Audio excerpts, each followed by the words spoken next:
Hello everyone, সকলোকে মই মোৰ অন্য এটা ভিডিঅ'লৈ স্বাগতম জনাইছো। আজিৰ ভিডিঅ'টোত মই পোষ্ট অফিচ গাইড পাৰ্ট 1ৰ ক্লজ নাম্বাৰ 13ৰ পৰা ক্লজ নাম্বাৰ 25 লৈকে এই ভিডিঅ'টোৰ জৰিয়তে ডিসকাস কৰিম। গতিকে ভিডিঅ'টো শেষলৈকে চাব বুলি আশা ৰাখিছো। ইয়াত প্ৰথমতে মই এখন মাইন্ড মেপ ইউজ কৰিছো। এই মাইন্ড মেপখনৰ জৰিয়তে গোটেই ক্লাছৰ যেটো সাৰাংশ সেই সাৰাংশটো মই বুজাবলৈ যত্ন কৰিছো।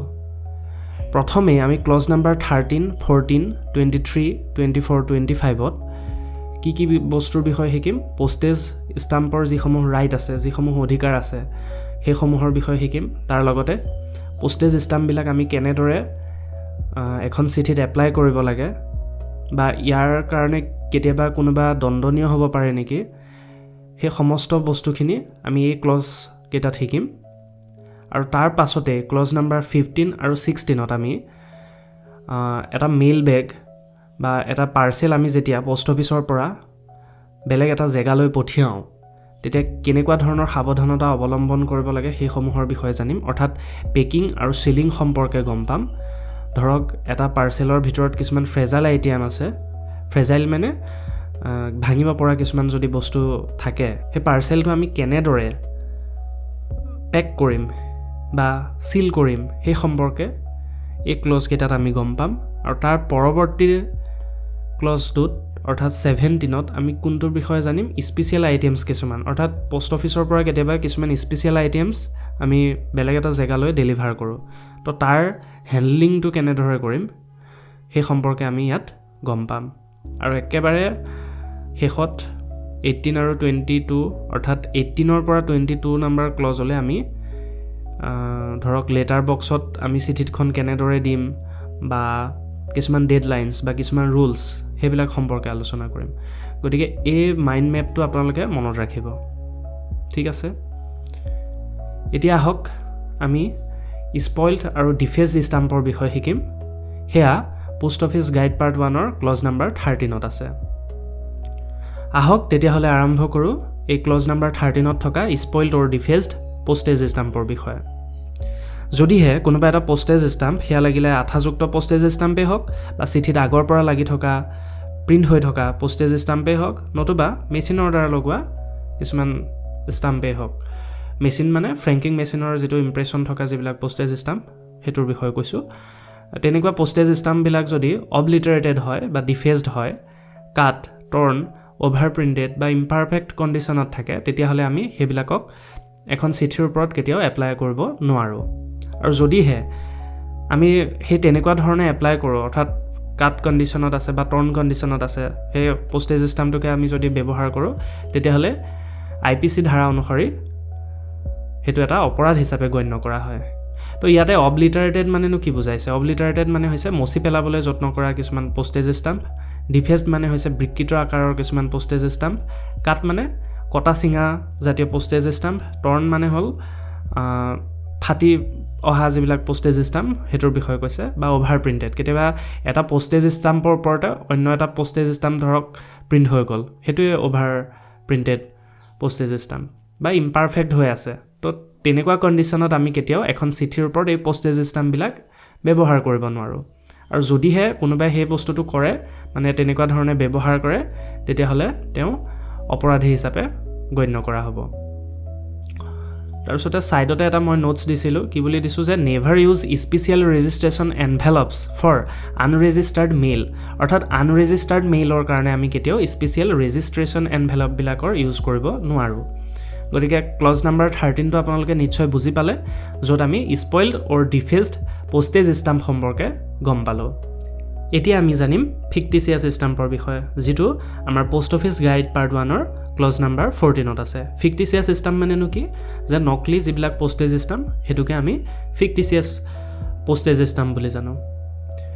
সেইটো প্ৰহিবিটেড হয় offence under section 263A IPC 1860, অৰ্থাৎ ইণ্ডিয়ান পিনেল কোড 263A মতে এইটো এটা অপৰাধ হিচাপে গণ্য কৰা হয়। যদিহে কোনোবাই এই নকলি পোষ্টেজ ষ্টাম্পবিলাকৰ ইউজ কৰে, কোনোবা চিঠিৰ ওপৰত যদি ইউজ কৰিছে, তেতিয়াহ'লে 263A IPC ধাৰা মতে তেওঁক অপৰাধী হিচাপে গণ্য কৰিব আৰু তাৰ লগতে তেওঁক পানিছমেণ্ট দিয়াৰো ব্যৱস্থা আছে।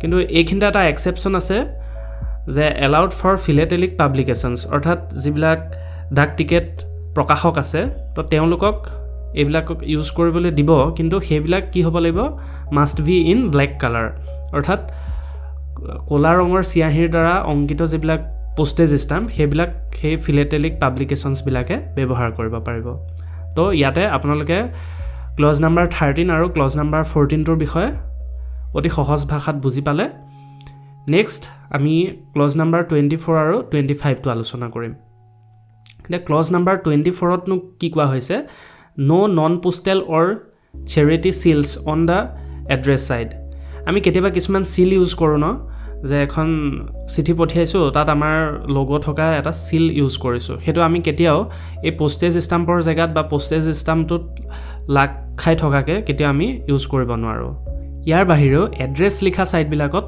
এই চিলটো আমি ব্যৱহাৰ কৰিব নালাগে উদাহৰণস্বৰূপে ধৰা এইখিনিতে আমি লিখিলোঁ to Souvik Bora district Nagaon Assam pincode এনেকৈ দিলোঁ তাৰ বাহিৰেও ধৰা এই এড্ৰেছটো এইখিনিতে আমি কিবা কিবি লিখি দিছিলোঁ কিন্তু তাৰ ওপৰত যদি আমি চিলটো ইউজ কৰি দিওঁ তেতিয়াহ'লে এড্ৰেছটো বুজি পোৱাৰ ক্ষেত্ৰত পোষ্ট অফিচৰ যিবিলাক এমপ্লয়িজ থাকিব তেওঁলোকৰ অসুবিধা হ'ব ফলত চিঠিখনৰ যিটো ট্ৰেন্সমিশ্যন প্ৰচেছ সেই ট্ৰেন্সমিশ্যন প্ৰচেছটোত ব্যাঘাত জন্মিব অৰ্থাৎ গৈ পোৱাত ব্যাঘাত জন্মিব সেয়েহে আমি পোষ্টেজৰ যিবিলাক চিল থাকে মানে এখন লেটাৰত যিবিলাক আমি চিল ইউজ কৰোঁ সেইবিলাক এই আখৰ লিপিবদ্ধ হৈ থকা জেগাত কেতিয়াও আমি ইউজ কৰিব নালাগে বস্তুটো বুজি পালা গতিকে ক্লজ নাম্বাৰ 14ত সেই বস্তুবিলাকৰ বিষয়ে কোৱা হৈছে যে এটা চিল আমি কেনেকুৱা জেগাত ইউজ কৰিব লাগে এখন চিঠিৰ ওপৰত সেই সম্পৰ্কে আমাক 24 নাম্বাৰ ক্লজটোৱে বুজাই দিলে তাৰপিছতে আমি মুভ কৰিছিলোঁ ক্লজ নাম্বাৰ 25লৈ তো ক্লজ নাম্বাৰ 25ত কি কৈছে যে আমি যিমান পাৰোঁ সিমান কম পৰিমাণৰ পোষ্টেজ ষ্টাম্পটো ব্যৱহাৰ কৰিব লাগে উদাহৰণস্বৰূপে এখন চিঠিৰ পে'মেণ্ট প্ৰচেছটোত 20 ৰুপিজৰ পোষ্টেজ ষ্টাম্প দিব লগা হ'ল তেতিয়া আমি দুটা প্ৰকাৰে চাব পাৰোঁ আমি 5 টকীয়া পোষ্টেজ ষ্টাম্প কেইটা লগাব পাৰোঁ 4টা লগাব পাৰোঁ নহ'লে দুখন আমি 10 টকীয়া পোষ্টেজ ষ্টাম্পো লগাব পাৰোঁ আৰু নহ'লে একেবাৰে এখনেই 20 টকীয়া পোষ্টেজ ষ্টাম্প লগাই দিব পাৰোঁ ইয়াত যেনেকৈ লগোৱা হৈছে হয় এতিয়া যদিহে আমি 4খন 5 টকীয়া পোষ্টেজ ষ্টাম্পৰ ইউজ কৰোঁ তেতিয়াহ'লে জেগাটো বেছি খাব তাৰ লগতে পেপাৰৰ ৱেষ্টেজ হ'ব কাৰণ এই পেপাৰখন এটা বেলেগ পেপাৰত বনোৱা হয় গতিকে সেই পোষ্টেজ ষ্টাম্পৰ যিটো পেপাৰ সেইটো ৱেষ্টেজ হ'ব তাৰ উপৰি পোষ্টেজ এমপ্লয়বিলাকৰো অলপ অসুবিধা হ'ব কাৰণ গোটেই জেগাটো খাই দিব তেওঁলোকে এড্ৰেছ লিখিব ক'ত এড্ৰেছটো ক'ৰ পৰা পঢ়িবনো তেনেকুৱা ধৰণৰ পৰিস্থিতিৰ সন্মুখীন হ'ব পাৰে সেয়েহে আমি যিমান পাৰোঁ কম পৰিমাণৰ পোষ্টেজ ষ্টাম্প ইউজ কৰিব লাগে তেতিয়া আমি সেই 4টাৰ জেগাত আমি এটা অকলে পোষ্টেজ ষ্টাম্প ইউজ কৰি দিলোঁ যে ইয়াত 20 টকীয়া পোষ্টেজ ষ্টাম্প এটাই লগাই দিছোঁ তো তাৰ জৰিয়তে কি হ'ল আমি বহুতখিনি জেগা পাই গ'লোঁ ইয়াত হয় আৰু এড্ৰেছটো লিখিবৰ কাৰণেও সুবিধা হ'ল তাৰ বাহিৰেও কোনোবা জেগাত চিল যদি কোনোবাই এপ্লাই কৰিব বিচাৰিছে সেয়াও এপ্লাই কৰিব পাৰিলে গতিকে আমি কেইবাটাও ক্ষেত্ৰত সুবিধা পাম যদিহে আমি পোষ্টেজ ষ্টাম্প অতি কম পৰিমাণে ব্যৱহাৰ কৰোঁ আশা কৰিছোঁ এইখিনিলৈকে সকলোৱে বুজি পাইছে লগতে আৰু এটা আপোনালোকলৈ অনুৰোধ থাকিল যদিহে ভিডিঅ'টো ইমানলৈকে আপোনালোকে চাই আছে মোৰ চেনেলটো আপোনালোকে ছাবস্ক্ৰাইব কৰিব লগতে কাষতে থকা যিটো বেল আইকন আছে সেইটো প্ৰেছ কৰিব যাতে ইয়াৰ পৰৱৰ্তী ভিডিঅ'সমূহ আপোনালোকলৈ সঠিকমতে ডেলিভাৰ হৈ থাকে তেতিয়াহ'লে আহক ইয়াৰ পিছৰটো ক্লজৰ মাজলৈ আমি যাওঁ ইয়াৰ পিছত আছে ক্লজ নাম্বাৰ 15 ইয়াতে অৰ্থাৎ ক্লজ নাম্বাৰ 15ত এটা পাৰ্চেলৰ পেকিং সম্পৰ্কে ডিছকাছ কৰা হৈছে অৰ্থাৎ এটা পাৰ্চেল আমি কি ধৰণেনো পেক কৰি পেলাই পোষ্ট অফিচৰ পৰা পঠিয়াম সেই সম্পৰ্কে আমাক ক্লজ নাম্বাৰ 15এ জনাইছে আমি এটা পাৰ্চেল যেতিয়া এখন ঠাইৰ পৰা অন্য এখন ঠাইলৈ পঠিয়াওঁ তেতিয়া সেই পাৰ্চেলটোক আমি ষ্ট্ৰংলি কভাৰ আপ কৰাটো নিতান্তই প্ৰয়োজনীয় কিয়নো এটা পাৰ্চেল এখন ঠাইৰ পৰা আন এখন ঠাইলৈ যাওঁতে সেয়া হয়তো ৰেলতেই যাওক বা গাড়ীতেই যাওক গৈ পেলাই সেই গন্তব্যস্থান পোৱালৈকে বস্তুটো চুচৰাই দলিয়াই আদি বিভিন্ন ধৰণেৰে টৰ্চাৰ কৰা হয় সেয়া আমি দেখি আহিছোঁ গতিকে এই টৰ্চাৰ কৰি থাকোঁতে যাতে সেই পাৰ্চেলটোৰ কোনো ধৰণৰ বিনষ্ট নহয় বা পাৰ্চেলটোৰ কোনো ধৰণৰ ক্ষতি নহয় তাৰ প্ৰতি লক্ষ্য ৰাখি আমি তাক পেকিং কৰোঁতে ষ্ট্ৰংলি কৰাটো নিতান্তই প্ৰয়োজনীয় সেইকাৰণে পাৰ্চেলটোত আমি দুটা লেয়াৰ ইউজ কৰাটো প্ৰয়োজনীয় হৈ পৰে এটা হ'ল মিডল লেয়াৰ আৰু এটা হ'ল আউটাৰ লেয়াৰ আউটাৰ লেয়াৰটোত কি কৰা হয় ষ্ট্ৰং পেপাৰেৰে কভাৰ আপ কৰা হয় অৰ্থাৎ আউটছাইড দ্য ৱেক্স ক্লথ আৰু ইনাৰ লেয়াৰটোত অৰ্থাৎ মিডল যিটো লেয়াৰ থাকিব সেইটোত আমি ৱেক্স ক্লথেৰে সেই পাৰ্চেলটো কভাৰ আপ কৰিম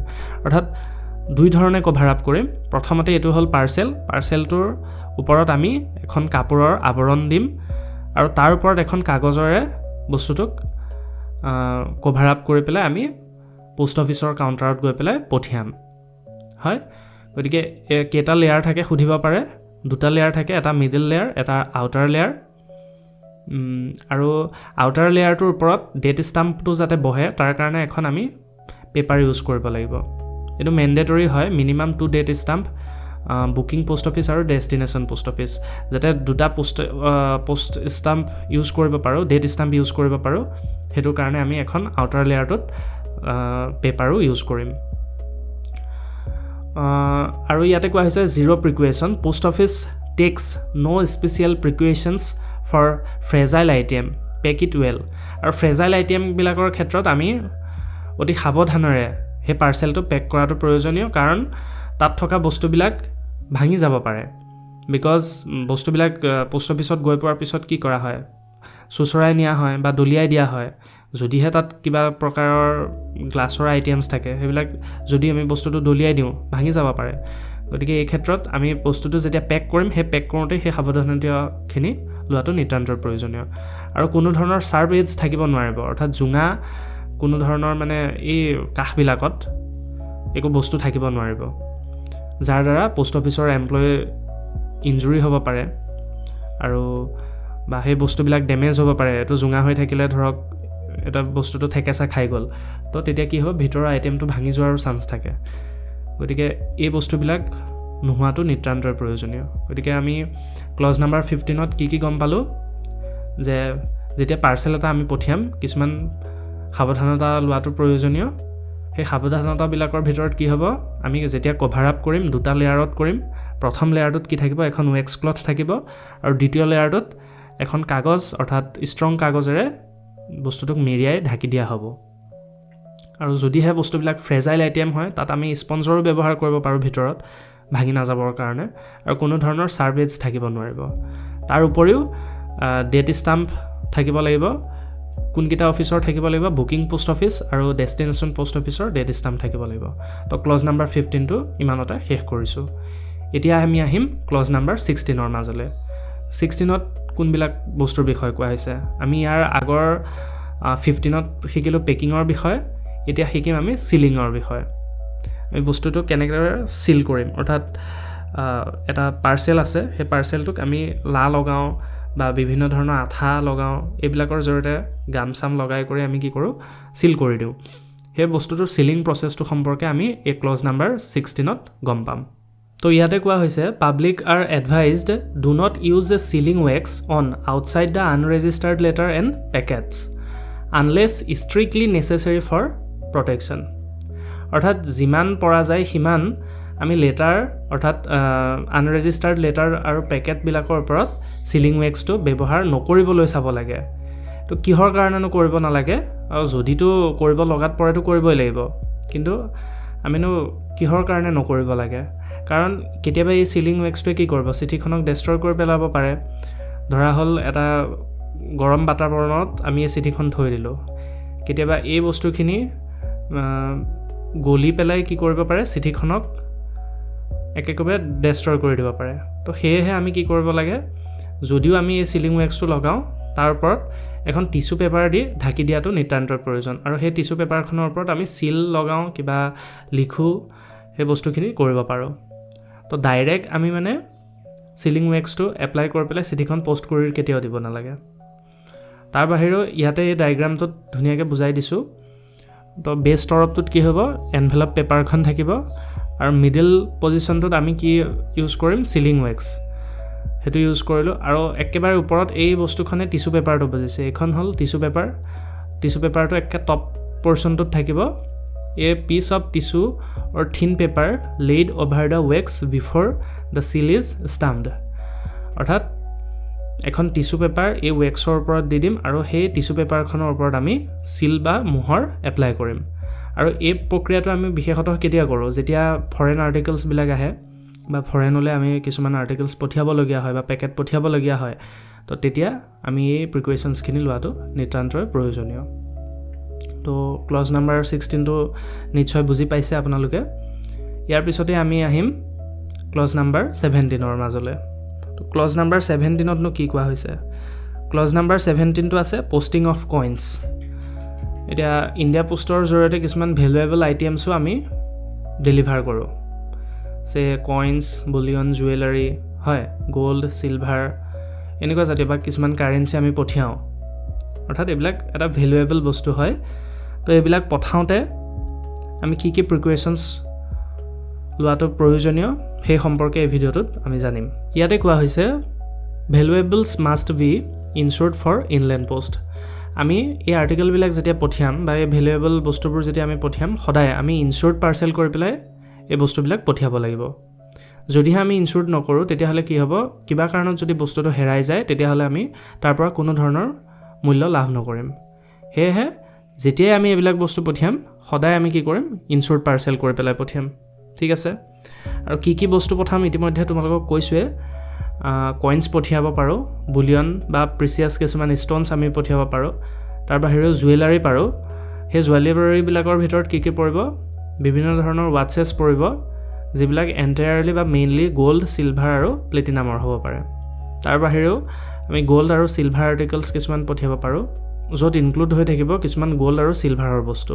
তাত কি কি বাদ পৰিব, অৰ্থাৎ গ'ল্ড আৰু চিলভাৰ আৰ্টিকেলছবিলাকত কি কি বাদ পৰিব? ইলেক্ট্ৰ' অথবা প্লেটেড যিবিলাক বস্তু থাকে সেইবিলাক বস্তু বাদ পৰিব। তাৰ বাহিৰেও আমি কাৰেঞ্চিবিলাক আৰু বেংক নোটবিলাক পঠিয়াব পাৰোঁ, কিন্তু সেইবিলাক যদি ডিফেচড নোট হয় তেতিয়াহ'লে আমি সেইবিলাকক পঠিয়াব নোৱাৰিম। এতিয়া আমি ডিছকাছ কৰিম পোষ্ট অফিচ গাইড পাৰ্ট 1ৰ ক্লজ নাম্বাৰ 18, 19 আৰু 20ৰ বিষয়ে। ক্লজ নাম্বাৰ 18ত লেটাৰ বক্স সম্পৰ্কে অৱতাৰণা কৰা হৈছে, যে এই লেটাৰ বক্সবিলাকতনো আমি কি কি বস্তু পঠিয়াব পাৰোঁ সেই সম্পৰ্কে আমি ইয়াতে জানিম। আৰু এইখিনিতে আমাৰ মাজত এটা প্ৰশ্নৰ উদয় হ'ব পাৰে যে লেটাৰ বক্স আৰু পোষ্ট বক্সবিলাক একেই নেকি? দৰাচলতে দুইটা বস্তু একেই নহয়। লেটাৰ বক্সত কি কৰা হয়, আৰ্টিকেলছবিলাকক পোষ্ট কৰিবৰ কাৰণে আমি লেটাৰ বক্সবোৰ ইউজ কৰোঁ, আৰু পোষ্ট বক্সবিলাকত কি কৰা হয়, আৰ্টিকেলক ডেলিভাৰী কৰিবৰ কাৰণে আমি পোষ্ট বক্সৰ ইউজ কৰোঁ। গতিকে দুইটা বস্তু একেই নহয়। এতিয়া লেটাৰ বক্সৰ জৰিয়তে আমি কি কি বস্তু পঠিয়াব পাৰোঁ? ষ্টেণ্ডাৰ্ড লেটাৰ্ছ পঠিয়াব পাৰোঁ, পষ্ট কাৰ্ড পাৰোঁ, লগতে পেকেটবিলাক পাৰোঁ, যিবিলাক ফুল্লি প্ৰিপেইড হৈ থাকিব। বুজি পাইছা? কিন্তু যিবিলাক মেচিন ফ্ৰেংকড আৰ্টিকেল হ'ব, সেই মেচিন ফ্ৰেংকড আৰ্টিকেলবিলাকক আমি লেটাৰ বক্সৰ জৰিয়তে কেতিয়াও পঠিয়াব নোৱাৰোঁ। তাৰপিছতে ক্লজ নাম্বাৰ 19ত আহিব স্পেচিয়েল লেটাৰ বক্স সম্পৰ্কে। তো স্পেচিয়েল লেটাৰ বক্সবিলাকৰ বাহিৰত লিখা থাকে ফৰ লেটাৰ্ছ অনলি বুলি, আৰু তাত আমি যি টি বস্তু পঠিয়াই দিব নোৱাৰোঁ। তাত কেৱল আমি লেটাৰ্ছ পঠিয়াব পাৰোঁ, লগতে পষ্ট কাৰ্ড পঠিয়াব পাৰোঁ। ইয়াৰ বাহিৰেও কেতিয়াবা আমি এয়াৰমেইল লগতে কুইক মেইল ছাৰ্ভিচৰ যিবিলাক আৰ্টিকেলছ থাকে সেইবিলাকো আমি পঠিয়াব পাৰোঁ। তো QMS আৰ্টিকেলছৰ ফুল ফৰ্মটো কি হয়? Quick mail service articles. বুজি পাইছা? আৰু এইবিলাক পঠিয়াবৰ কাৰণে উপযুক্ত এড্ৰেছ থকাটো প্ৰয়োজনীয়, তাৰ লগতে পিনক'ডটো দিয়াটো নিতান্তই প্ৰয়োজনীয়।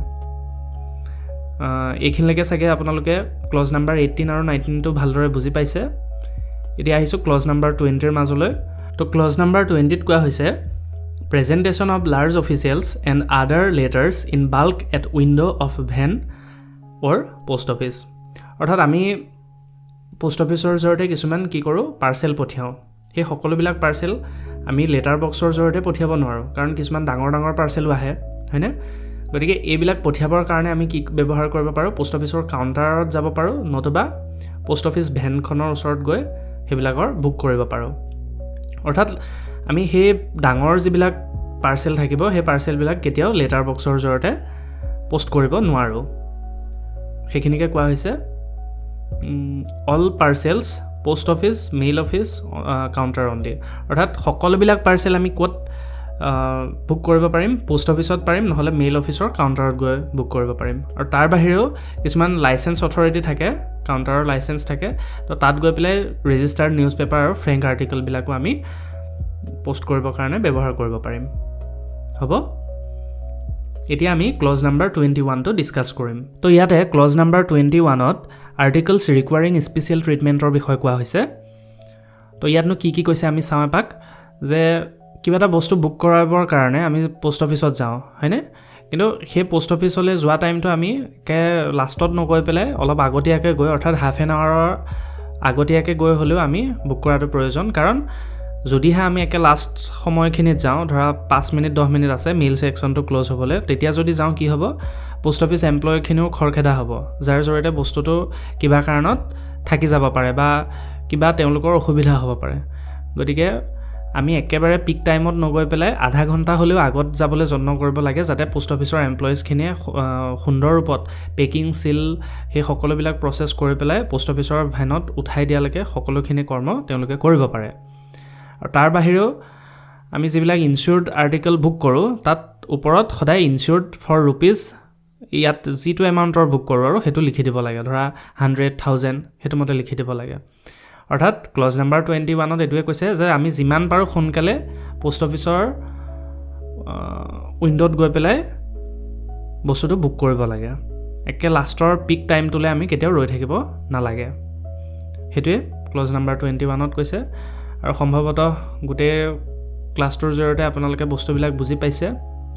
ইয়াতে মই কেইবাটাও টপিক আলোচনা কৰিলোঁ, ভিডিঅ'টো যথেষ্ট দীঘল হৈছে, তথাপিও আপোনালোকে ভিডিঅ'টো সম্পূৰ্ণৰূপে চাব বুলি আশা ৰাখিছোঁ। আৰু শেষৰ শ্লাইডটোত মই এই গোটেই বস্তুখিনিক সাঙুৰি পেলাই এই শ্লাইডখনত বুজাবলৈ যত্ন কৰিলোঁ। ধৰক প্ৰথমতে আমি ষ্টাম্পৰ বিষয়ে শিকিলোঁ, তাৰপিছত বস্তুবিলাক পেক কৰি পেলাই কিদৰে আমি চিল কৰিম সেইবিলাকৰ ওপৰত শিকিলোঁ, তাৰপিছত যিটো ছিকিউৰিটি পাৰপাছ থাকে সেইখিনিৰ ওপৰত শিকিলোঁ, ধৰক ইনচিয়ৰ্ড অফ অল গ'ল্ড চিলভাৰ জুৱেলাৰিজ হয়, সেইখিনি বস্তুৰ বিষয়ে শিকিলোঁ। আৰু লাষ্টত আমি পষ্টিংটো কেনেকৈ কৰিম, অৰ্থাৎ আমি 30 মিনিটৰ আগত গৈ হ'লেও বস্তুটো বুক কৰিব লাগে, একে সেই সময়লৈকে আমি ৰৈ থাকিব নালাগে, সেইখিনি বস্তুৰ বিষয়ে ক'লোঁ। তো আজিৰ ভিডিঅ'টোত ইমানখিনিয়ে। আৰু ইতিমধ্যে আপোনালোকে গম পাইছেই পোষ্ট অফিচৰ যি ৰিক্ৰুইটমেণ্ট হ'ব সেয়া বৰ্তমান পাব্লিছ হৈ গৈছে। তাৰ কাৰণে PASৰ এক্সামবিলাক আপোনালোকৰ 21 জুন তাৰিখে হ'ব, আৰু যি পোষ্টমেন আছে MTS আছে তাৰ এক্সামবিলাক 12 জুলাইত হ'ব। গতিকে আপোনালোকে এতিয়াৰ পৰাই পঢ়া শুনাত লাগি যাওক, তেতিয়াহে এটা ভাল ফলাফল লাভ কৰিবলৈ সক্ষম হ'ব। তাৰ লগতে ময়ো এই চেনেলটোত বৰ্তমান পোষ্ট অফিচৰ লগত জড়িত এই বস্তুখিনিকে দি থাকিম। গতিকে আপোনালোকে সকলোৱে চেনেলটো ছাবস্ক্ৰাইব কৰি থ'ব, যাতে এই সকলোবিলাক বস্তু আপোনালোকে পাই থাকে, লগতে নিজকে আপ টু ডেট কৰি ৰাখিব পাৰে। তেতিয়াহ'লে আহিছোঁ, আজিৰ ভিডিঅ'টো ইমানতে সমাপ্ত কৰিছোঁ। ধন্যবাদ।